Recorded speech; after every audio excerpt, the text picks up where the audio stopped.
Today I'm going to be doing a tutorial in Adobe Illustrator. The document could be done in Photoshop just as well, but today I'm going to be exploiting Illustrator because of its excellent use of vectors and extremely expandable and collapsible images.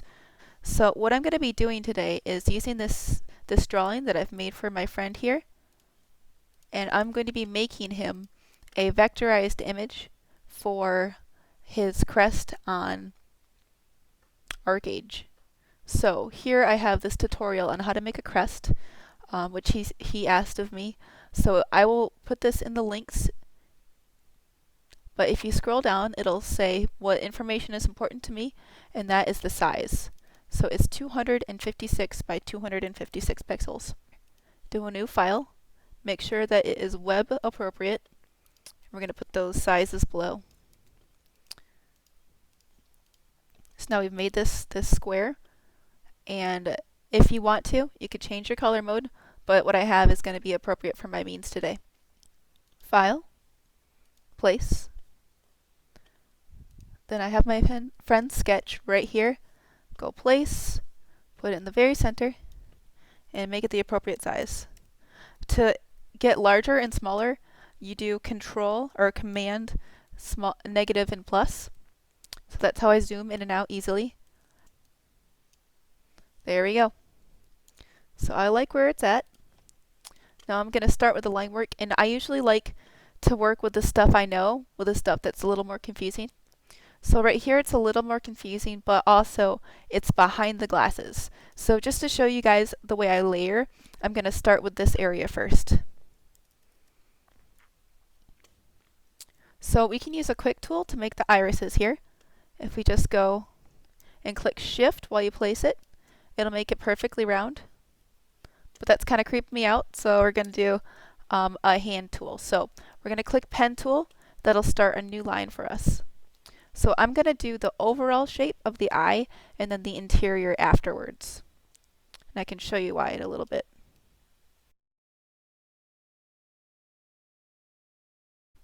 Right now I'm going to send these to the back just so that I can see the rest of my work. And I'm going to draw the other part of the eye. Which, you know what, I'm going to use that ellipses tool after all. Once again, holding Shift makes it a constant circle. And I'm going to copy and paste that just because we're looking at them straight on. And since we're looking at them straight on, those should be the same size.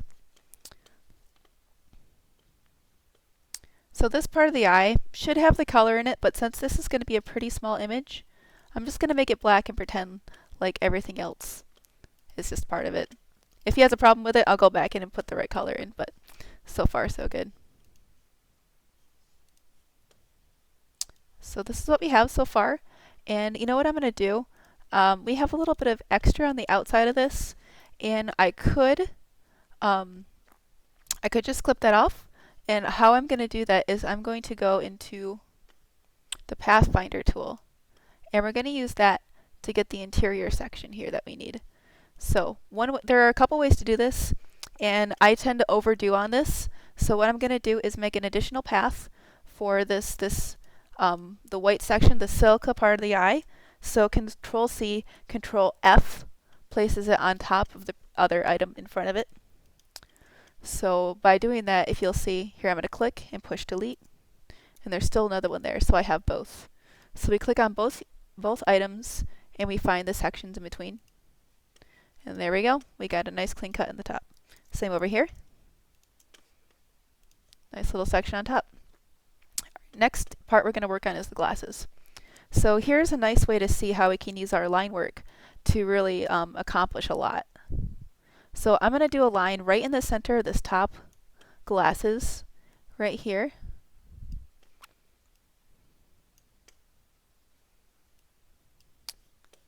And we're going to do the line. Now what we're going to do is we're going to go up to our line tool, our stroke, and find a stroke that's the right width for that glasses. So it looks like I need to change this item over here. And if you I'm going to show you here, direct select tool just takes an anchor, which is this. It's a large section that indicates where the line will be. It takes that anchor and you can move it to where you need it to be in order to make the lines more appropriate for what you're looking for. Alright, so that looks pretty good to me. I'm going to take this line and I'm going to go Object, Path, Outline Stroke. So what you see there is it just made the outside of that line. So now let's give this a good glasses color, maybe a nice gray.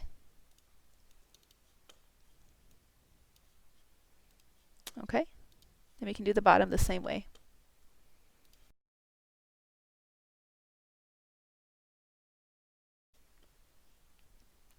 Once again, we're going to find the right thickness, which is probably a little smaller than the previous, and I rather like that. So, Object, Path, Outline Stroke. There we have it. So now to get these two parts to be one, we're going to click both of them and we're going to go back into Pathfinder and we're going to unite them. And this is a lot like how I do my renders in the Rhino software. That's a 3D modeling software. When you end a path, make sure that you're hitting the anchor. If you don't hit the anchor, you're not going to have a complete path and it's going to give you a lot of issues down the road. We're going to unite both of these and it'll show you a really cool trick to quickly do some gradients on these. So now that we have one single path unit, what we're going to do is we're going to do Object, Path, Offset Path, and we're going to make sure that we're going interior.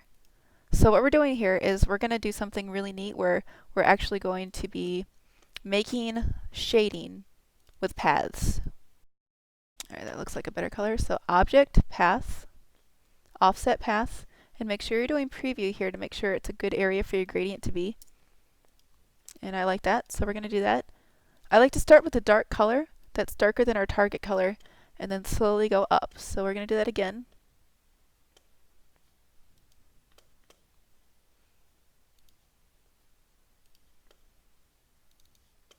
And let's do a big one to make it look really shiny. Okay. So now that would be a lot cooler if we had it on an object that was more rounded. But unfortunately these glasses are not just a simple round shape. So if I took the time and did these individual units, it would turn out a lot better. But I'm just going to do a quick overview here. Okay. So I'm going to make a little line just for this guy right here. I'm going to do it in the pen tool just because that's what I really like to use. And then if you're in the pen tool and you want to do something else, if you want to make a new line over here, so if I click, it's going to make that stay there. So what you need to do is click a different tool and then go back in that pen tool to the other side.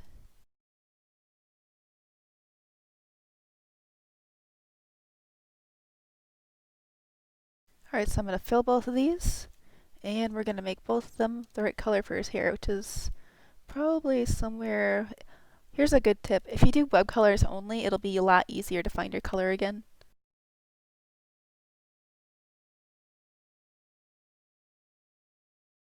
So let's pay attention to this line right here.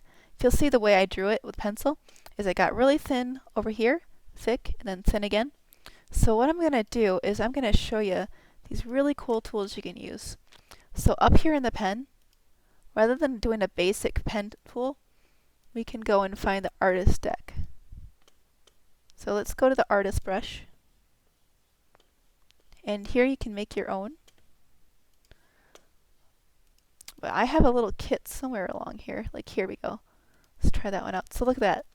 So just by clicking that tool, that is almost identical to my sketch. Look at that. It's actually got a little more personality in my sketch. If we go down to a 1-point font, it's identical. So let's do that for the rest of these.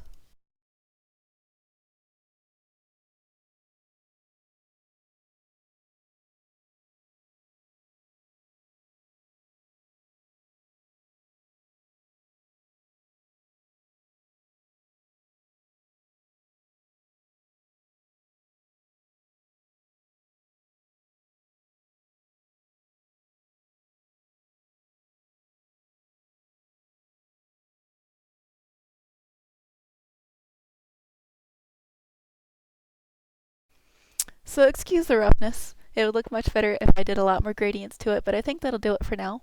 You understand a little bit more how to make paths, how to use those paths, how to cut paths. And if you have any questions, please let me know. Fill out in the comments what wasn't helpful, what did help, and I'll definitely expand on that. I want you all to become Photoshop experts, become Illustrator experts, and just be awesome artists. So thank you so much for watching. Have a wonderful evening.